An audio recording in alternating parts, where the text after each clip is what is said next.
Hi, I'm Hamish Gleeson, Senior Town Planner with Summit Renovations, and I'm here to answer the top 3 questions we receive when it comes to council planning and approvals.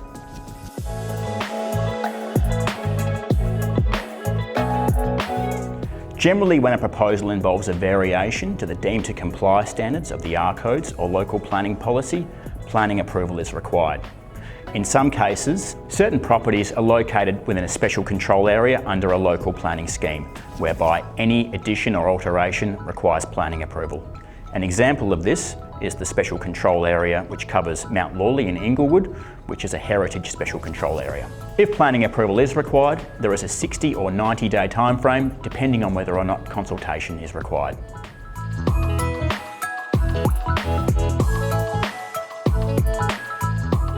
Engaging with a builder who has in-depth knowledge of the Codes and the local planning framework and working practices of the council is key.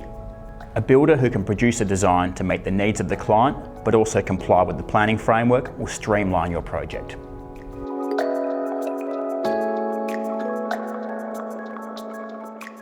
If we do identify a planning variation, we would encourage you to liaise with your neighbour, discuss any concerns they have, and we can address that as part of the design process.